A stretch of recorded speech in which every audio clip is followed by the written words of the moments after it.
আমার জন্য কোনো ভালোবাসার দিবস না, আজকে হচ্ছে আমার জন্য ফাল্গুন। আজকে ফাল্গুন উপলক্ষে আমি বের হয়েছি।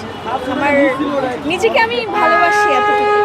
ভালো লাগছে এই যে প্রতিদিন তো বাসায় থাকা হয়, আজকে একটু বের হলাম ফ্রেন্ডকে নিয়ে ঘুরতেছি। আমি নিজেকেই ভালোবাসি, তাই আমার নিজেকে আমি ফুল দিয়েছি। তারপর বাবা মাকে ভালোবাসে, ভাই বোন। বাবা মাকে বলা হয়েছে ভালোবাসার কথা? আম্মুকে বলা হয়েছে, বাবাকে বলা হয়নি। বাবাকে কেন বলা হয়? উনি তো আমাদের বাসার অভিভাবক বলা হয়। হ্যাঁ, বলা হবে পরবর্তীতে। আপনার তো বয়স অনেক হলো, এতদিন বলা হলো না কেন?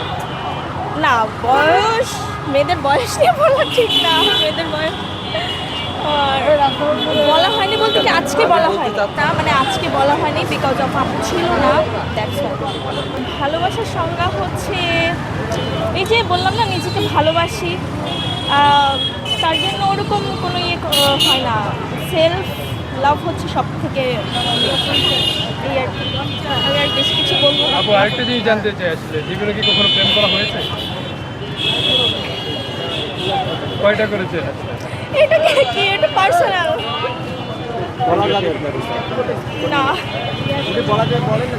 আজকে বেঁচে এসেছে আসলে নিজেকে নিজে ভালোবেসে শিখে এসেছে না হ্যাঁ, অবশ্যই। ভালোবাসার লোকের জন্য শিখে? না না, আমি অবশ্যই নিজের জন্য সাজি, নিজেকে সুন্দর দেখানোর জন্য, নিজেকে ভালো প্রেজেন্ট করার জন্য এতটুকু।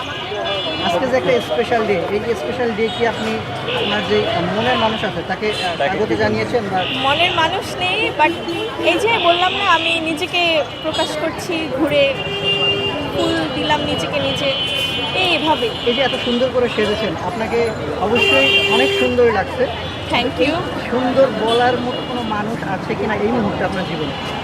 এই মুহূর্তে আমার ফ্রেন্ডরা আমাকে বলেছে সুন্দর লাগছে, বাসায় কমপ্লিমেন্ট দিয়েছে যে সুন্দর লাগছে। কিন্তু মেয়েরা স্পেশাল কোনো একজনের কাছ থেকে এই ধরনের ওই যে কমপ্লিমেন্ট চায়। বললাম আমার কোনো স্পেশাল কেউ নেই।